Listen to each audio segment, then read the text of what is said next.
जा रहे हैं। हम दोनों महिला सशक्तिकरण के पक्ष में हैं और मेरी ये दोनों सहपाठी महिला सशक्तिकरण के विपक्ष में हैं।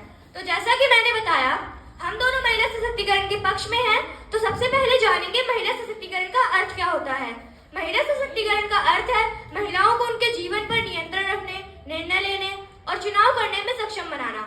इसमें महिलाओं को समाज और अर्थव्यवस्था में पुरुषों के बराबर भाग लेने के लिए माहौल बनाना शामिल है। महिला सशक्तिकरण योजना की शुरुआत सन 1998 में हुई थी। इसका मकसद महिलाओं को सामाजिक और आर्थिक रूप से सशक्त बनाना था। महिला सशक्तिकरण के लिए राष्ट्रीय मिशन NMEW की शुरुआत साल 2011 से 2012 में हुई थी। इसका मकसद महिलाओं और बच्चों के विकास के लिए विभिन्न मंत्रालयों और कार्यक्रमों के बीच समन्वय बनाना था। वाद विवाद प्रतियोगिता शुरू करने से पहले हम सभी आप सभी के समक्ष कुछ पंक्तियां प्रस्तुत करना चाहेंगे। रुख मोड़ दे आंधी का वो, तुम अधिकार तो देते, नारी बिन इस दुनिया में जीवन का कोई प्रकाश नहीं। नारी है तो सब कुछ है, शायद तुझको विश्वास नहीं। अब मेरी सहपाठी माही महिला सशक्तिकरण के पक्ष में अपने कुछ विचारों को प्रस्तुत करेंगी। जैसे कि मेरी सहपाठी ने बताया, महिला सशक्तिकरण क्या होता है। अगर मैं पुराने समय की भी बात करूं तो झांसी की रानी लक्ष्मीबाई, सविताबाई फुले, सुनीता विलियम, कल्पना चावला, इंदिरा गांधी, सरोजनी नायडू, भिकाजी कामा, एनी बेसेंट उस समय के महिला सशक्तिकरण के उदाहरण हैं। जब भारत पूर्ण रूप से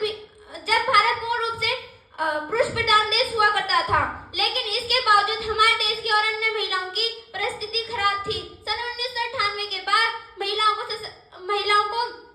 सामाजिक और आर्थिक रूप से सशक्त बनाने की प्रेरणा दी गई। ये प्रेरणा इसलिए दी गई क्योंकि महिलाएं पहले पुरुषों पर निर्भर रहती थी। वह समझती थी सारे काम पुरुष ही कर सकते हैं, लेकिन ऐसा नहीं है। महिला सशक्तिकरण आने के बाद महिलाओं ने यह समझने की कोशिश की है अब वह बाहर जाकर पढ़ लिख सकती हैं, बाहर जाकर काम कर सकती हैं और अपना घर भी चला सकती हैं। क्षमा कीजिए महोदया, मैं आपकी बातों से सहमत नहीं हूँ, क्योंकि बच्चों में संस्कार की कमी का आ जाना भी महिला सशक्तिकरण का ही दुष्परिणाम है। बाहर जाकर कमाने वाली महिलाएं अपने बच्चों के प्रति जिम्मेदारियों को पूरा नहीं करती। वह अपने बच्चों को समय पर संस्कार नहीं दे पाती हैं। छोटी सी उम्र में वह बच्चे गलत रास्ते को अपनाते हैं, जैसे धूम्रपान, नशा व जुए जैसी चीजों की उन्हें लत लग जाती है। वह बच्चे छोटे बड़े की मान सम्मान व शर्म नहीं सीख पाते हैं। क्षमा चाहूंगी महोदया, मैं आपकी बात से सहमत नहीं हूँ, क्योंकि महिला सशक्तिकरण आने के बाद ही महिलाएं अब निर्णय खुद कर सकती हैं और उनका निर्णय ठीक भी होता है। महिलाएं घर के निर्णय लेने में अपनी भी भूमिका निभा रही हैं। वह घर के प्रत्येक काम को करने में साथ दे रही हैं और इसके साथ साथ वे अपने घर की आर्थिक रूप से ही मदद कर रही हैं। और महिला सशक्तिकरण आने के बाद ही अब महिलाओं को बाहर जाकर काम करने की स्वतंत्रता है।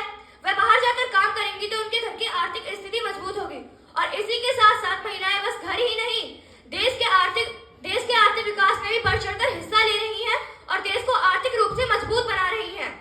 और ये जो अब भारत में विकास देख पा रहे हैं, ये सभी महिला सशक्तिकरण के कारण ही सफल हो पाया है।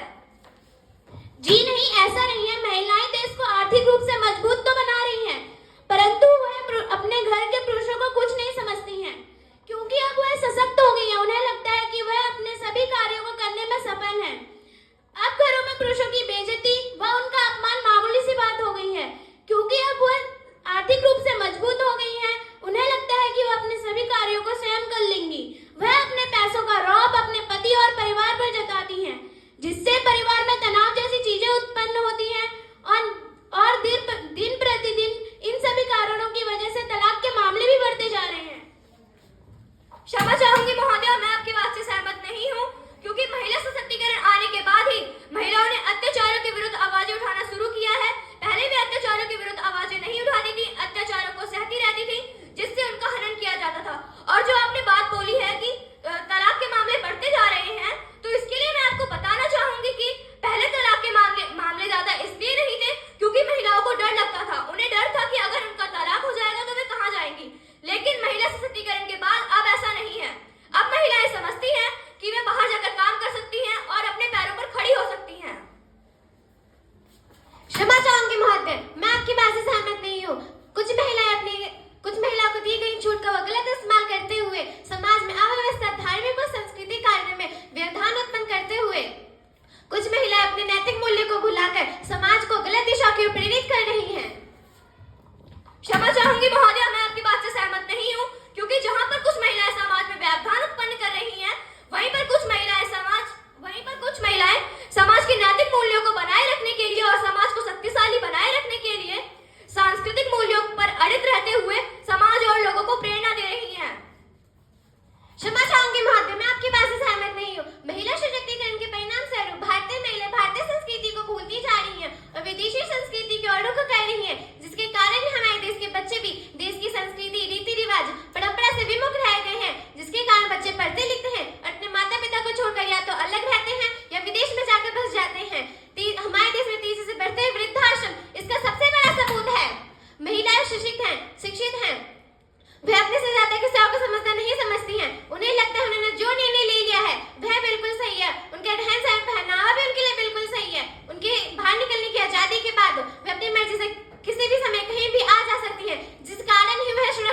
पाते हैं।